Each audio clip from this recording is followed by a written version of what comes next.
One Piece is the most popular series in the anime world. It has more than 1075 chapters and still going.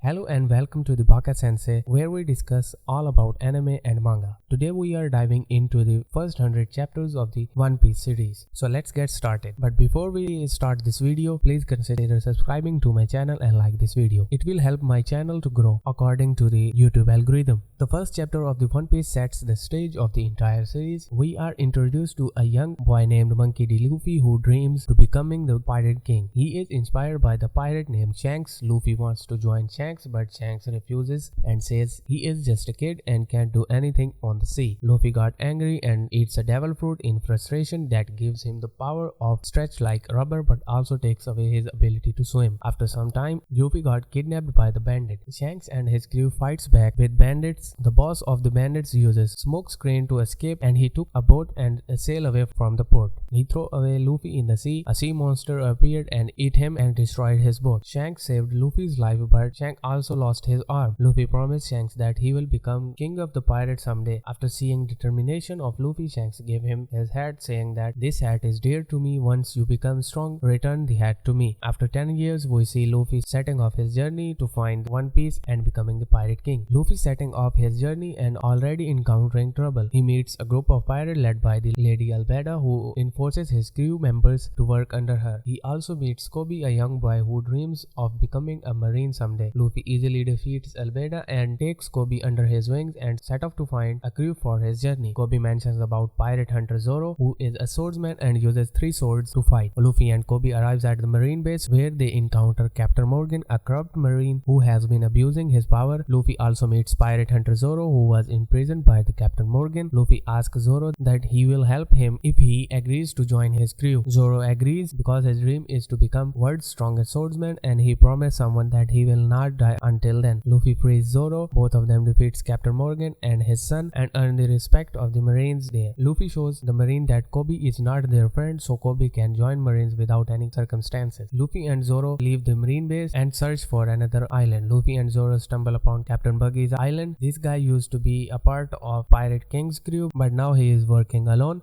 Zoro and Luffy meet a girl named Nami who dreams of becoming a navigator. Luffy and Zoro came to know that Nami stole a treasure map of Grand Line from Buggy and now she is caught in the middle of this sticky situation. Luffy offers Nami to be his navigator, but she is not down to join his crew just yet. Instead, she strikes a deal with Luffy. If he helps her meet Buggy, then she will join the crew. But things take a turn for the worse when Nami betrays Luffy and frames him for stealing the map. Buggy orders Nami to fire a cannon at Luffy, hoping to blow him into tiny little pieces. However, Nami has a change of heart and start fighting back against the Buggy pirates. Just when things are looking grim, Zoro shows up. With the 3 of them fighting together, they manage to take down Buggy and his crew, but it's not an easy feat, especially when Buggy can slice and dice his own body thanks to the chop fruit he ate. In the end, Luffy defeats Buggy, rescues Nami, and they all set sail to continue their adventure. Luffy, Zoro, and Nami is now in Syrup Village where they meet Usopp, a local liar and a marksman. They also meet the wealthy Kaya, whose inheritance is being targeted by her scheming butler Galador, aka the former pirate Captain Kuro. Usopp has a habit of lying and telling the stories to Kaya. This is because his father left his ill mother behind to join the Red Hair Pirate. Usopp's lies take a tragic turn when his mother dies. When Luffy and his gang discover Galador's plan, they team up with Usopp and Kaya to stop the traitorous butler. Usopp and Luffy block the port to stall the incoming Black Cat pirates, while Nami holds off Galador henchmen. Zoro slices and dices his way through the enemy crew and Luffy takes on Galador in an epic battle. Usopp saves the day by defeating hypnotist Django. Kaya rewards the Straw Hat pirate with a going merry. Usopp joins Luffy crew and they all left to another island. Luffy and his crew member Zoro, Nami, and Usopp are sailing to the next island where they are ambushed by a man. Luffy, being a tough cookie, and easily defeats him. The man named Johnny turns out to be an old acquaintance of Zoro and need their help to rescue his friend Yosaku. They helped him to save Yosaku. After treatment, they thanked them. Luffy feels hungry and decided that his crew needs a cook and set his sight on the floating ocean restaurant Bratier. But as they arrive, they encounter Marine Lieutenant Iron Fist Full Body, who warns Luffy to stay away. Luffy doesn't listen and enters the restaurant, where they meet waiter named Sanji. Full Body tries to show off his knowledge of food and wine, but Sanji puts him in his place and proves him wrong every time. Full Body gets angry and tries to fight with Sanji. Sanji quickly defeats him and tells him to leave the restaurant. The head of the restaurant, Chief Zepp, arrives at the scene, or more likely dropped on the scene. He asks Full Body to leave. A marine officer enters in the restaurant and tells that the prisoner they captured is escaped. Then the prisoner enters in the restaurant. The prisoner asks for the food. Sanji offers him food. His name is Gin. He thanks Sanji and leaves the restaurant. After 2 days, Gin returns with his captain Don Krieg and begs for food. Sanji also gives him food, but things take a turn for the worse when Krieg reveals his true intention and attacks the restaurant. Don Krieg demands 100 meals so he can feed his hungry crewmates.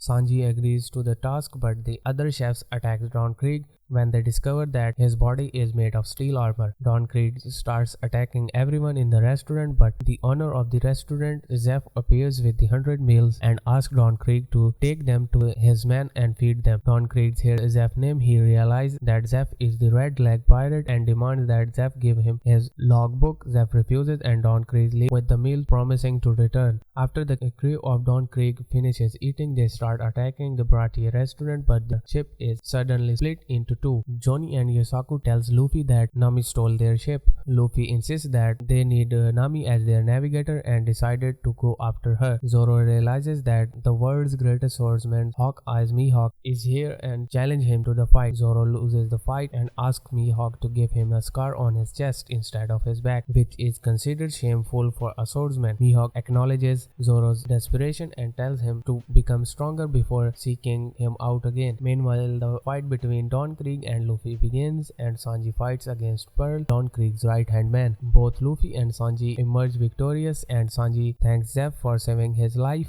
when he was a child and officially joins Straw Hat. Luffy and Sanji lives with Yosaku, where Nami has taken the Going Merry their ship. Zoro, Usopp, and on their way Arlong territory. Their guide warns them about the 7 warlords of the sea who rules over the Grand Line and powerful fishman Arlong, who is even stronger than Don Krieg. As they arrive at Arlong Park, Usopp spots their ship and sets out to rescue it. However, they encounter some fishmen and have to abandon their own ship with Johnny. Zoro unfortunately gets captured by the fishmen. Meanwhile, Usopp meets a girl named Nojico, who tells him that Nami, who they thought was their friend, is actually working for Arlong pirates. Back to the Zoro, when he finds out that Nami is working for Arlong, he says that he never trusted her and he jumps into the water, but Nami saves Zoro from drowning and asks Arlong to imprison him, promising to deal with him later. Arlong then heads to the nearby village to collect his taxes, attacking a village officer Genzo in the process. Usopp manages to save Genzo with shooting a gunpowder star at Arlong. Now all the Arlong crew is after them. Nami sees an opportunity to free Zoro and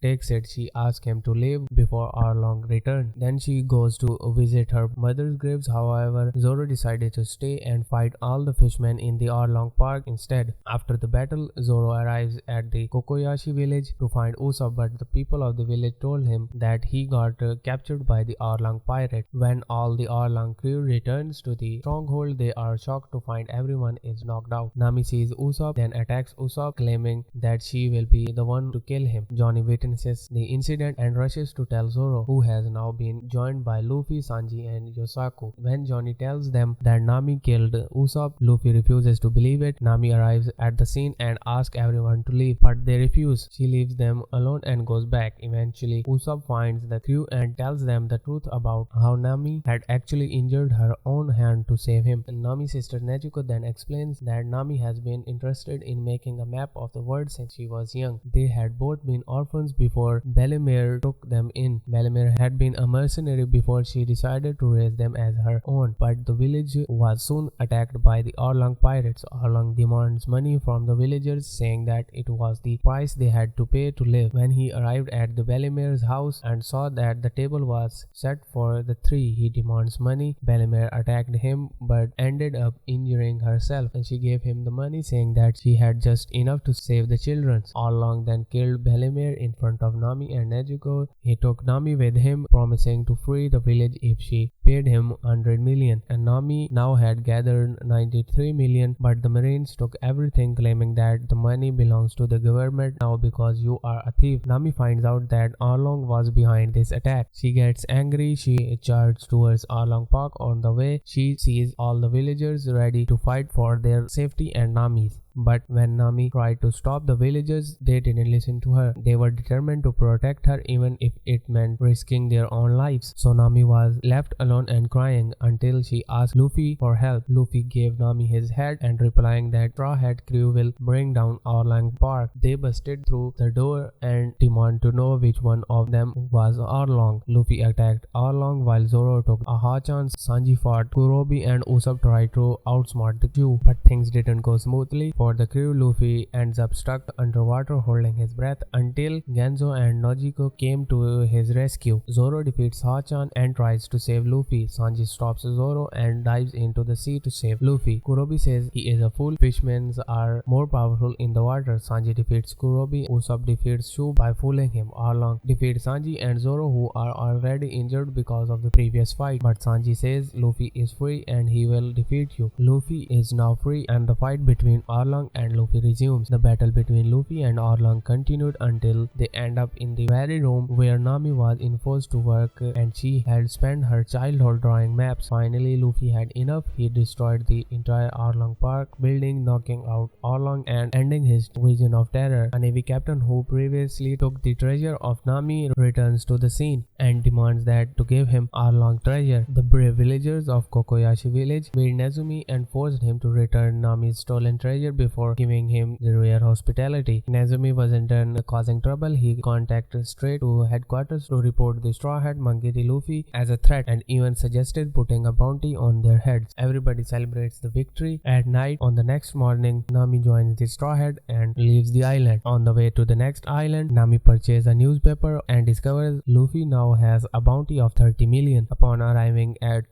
Logtown, a place where the pirate king Goldie Roger was executed, Nami decided to go shopping for clothes while Zoro goes to buy swords. Zoro learns that his sword is one of the 21 great swords. Shopkeeper wants to buy his sword, but Zoro declines. Zoro chooses to buy a cursed sword. The shopkeeper warns that whoever uses it will die. Zoro throws the sword into the air, saying that if the sword is cursed and more powerful than him, then his arm will be cut off from his body. The sword ends up on the ground and Zoro says that he will keep it and search for another sword so he can have 3 swords. Sanji goes to the food shopping and Luffy climbs up the execution platform where he encounters Alveda, who now has consumed the slip devil fruit, making her impervious to harm. She is now working with Buggy. Buggy captures and ties up Luffy on the execution platform. Despite being held captive, Luffy proclaims that he will become the king of the pirates someday. Buggy prepares to execute Luffy but is struck by the lightning and knocked out unconscious. Marine Captain Smoker arrives at the scene, orders his men to capture the pirates. The pirates flee to their boats and set sail for the Grand Line. And there you have it. This was the summary of the first 100 chapters of One Piece. If you want more, then please consider subscribing and like this video.